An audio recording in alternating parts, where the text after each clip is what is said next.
Have you ever wondered why some interactions leave people feeling cold or indifferent towards you? It's often the subtle habits and behaviors we may not even realize we're displaying that can create an instant negative impression. In today's fast-paced world, first impressions are crucial, and certain actions can lead to immediate dislike, even before you have the chance to prove otherwise. In this video, we'll explore 5 common habits that can make people instantly dislike you, helping you to recognize and modify them for more positive interactions. Let's dive in and discover how small changes can make a big difference in how others perceive you. Lesson 1. Reading negative intent in an ambiguous situation. Reading negative intent in ambiguous situations can often stem from our innate tendency to protect ourselves from potential harm. When faced with uncertainty, our minds may automatically jump to conclusions, interpreting ambiguous cues as threats. For instance, a colleague's vague feedback during a meeting might be perceived as criticism rather than constructive input. This tendency is largely driven by cognitive biases, such as the negativity bias, which prioritizes negative information over positive or neutral cues, leading us to assume that the other person harbors ill intentions. Moreover, personal experiences and psychological factors can significantly influence how we interpret ambiguous situations. If someone has faced betrayal or criticism in the past, they may be more likely to project those experiences onto current interactions. This can create a cycle where individuals consistently perceive negativity in ambiguous remarks or behaviors, reinforcing their distrust and potentially escalating conflicts. Without conscious effort to challenge these interpretations, relationships can suffer, as individuals may become defensive or withdraw, further complicating communication. To counteract the tendency to read negative intent, individuals can practice mindfulness and self-awareness. By recognizing their automatic assumptions and taking a step back to consider alternative explanations, they can foster more positive interactions. Engaging in open dialogue with others, seeking clarification when unsure, and adopting a perspective of curiosity rather than judgment can help mitigate misunderstandings.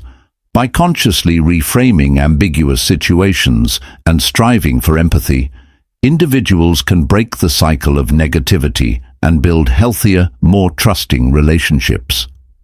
Lesson 2. Sarcasm requires a tell. Sarcasm is a form of verbal irony where someone says the opposite of what they really mean, often to convey disdain or mockery.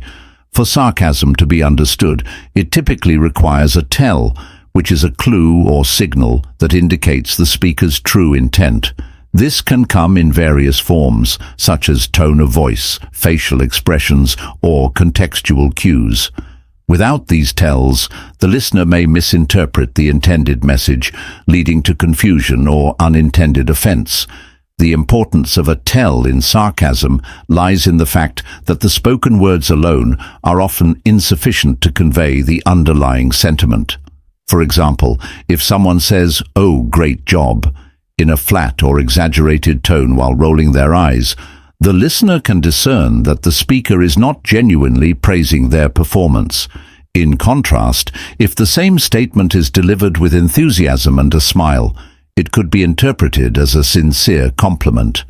This reliance on nonverbal cues demonstrates how sarcasm is intricately tied to social dynamics and shared understandings between speakers and listeners.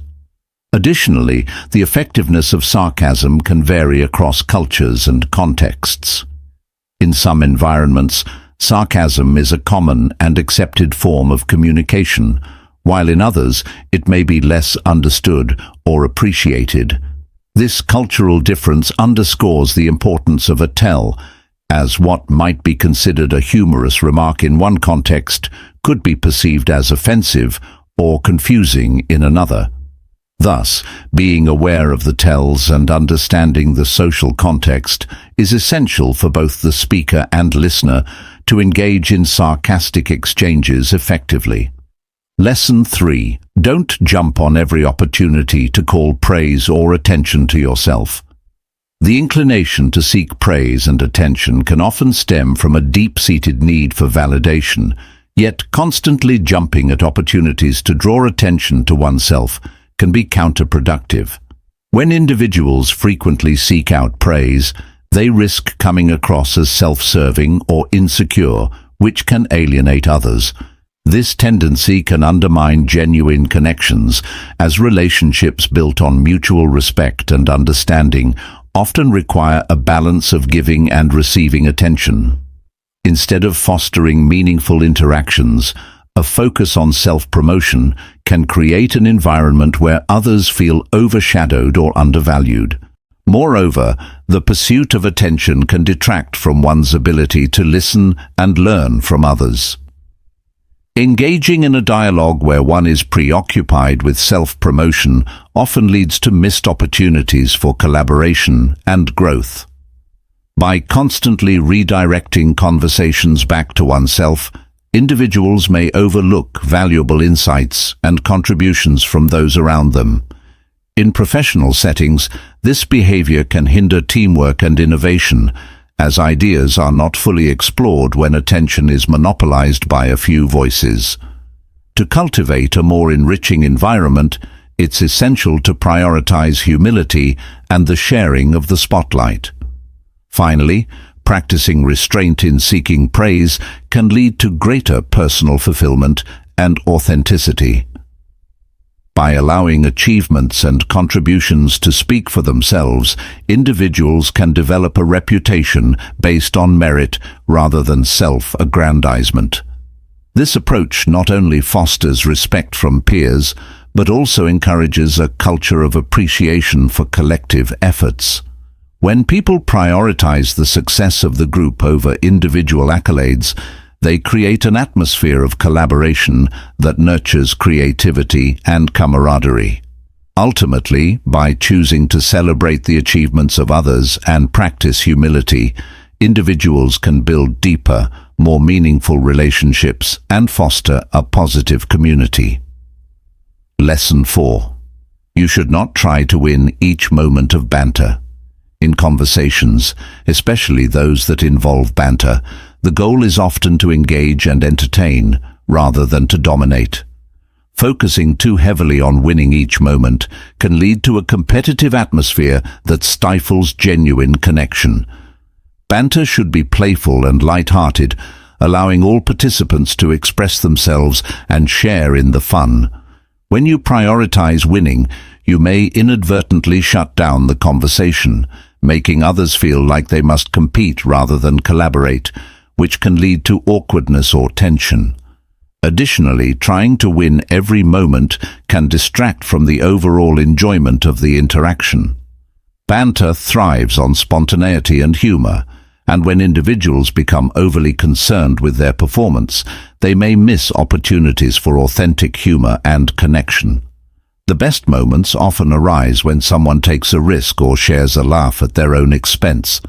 By allowing yourself to be vulnerable and open to humor, you create an environment where everyone can feel comfortable participating, fostering a more enriching conversation.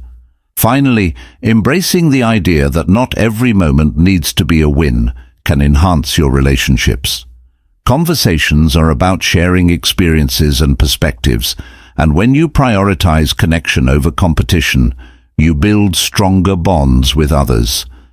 Accepting that sometimes you'll be the butt of the joke, or that your quips won't always land perfectly, opens the door to deeper interactions. In the end, banter is not about individual victories. It's about the shared experience and the joy of being together. Lesson 5. Handling a compliment improperly. Handling a compliment improperly can lead to misunderstandings and negative social interactions. When someone receives a compliment, the typical response is to acknowledge and appreciate the sentiment. However, Some individuals may deflect the compliment, downplaying their achievements or insisting that they do not deserve the praise. This can make the person giving the compliment feel awkward, as their intent to uplift or express admiration is met with rejection. Such responses can inadvertently undermine the giver's sincerity and may even create discomfort in the social dynamic. Another common misstep is overreacting to a compliment, either by becoming overly emotional or by boasting excessively about one's achievements. For instance, responding with a dramatic display of gratitude might seem insincere or make the complimenter feel uncomfortable. On the other hand, using the compliment as a springboard to launch into a lengthy account of one's accomplishments can come off as arrogant or self-centered. Both reactions can shift the focus away from the original compliment, making the interaction feel unbalanced and potentially alienating the other person. Lastly, misinterpreting the intent behind a compliment can lead to an improper response. Some individuals might perceive compliments as insincere flattery or manipulation, leading them to respond defensively. This can create unnecessary tension, as the complimenter may feel they have crossed a line or misjudged the recipient's character. It is essential to recognize that compliments are typically meant to foster connection and goodwill. By responding inappropriately, individuals risk damaging relationships and creating an atmosphere of distrust, ultimately hindering their social interactions. In conclusion, awareness of the habits that can lead to negative perceptions is essential for personal growth and social success.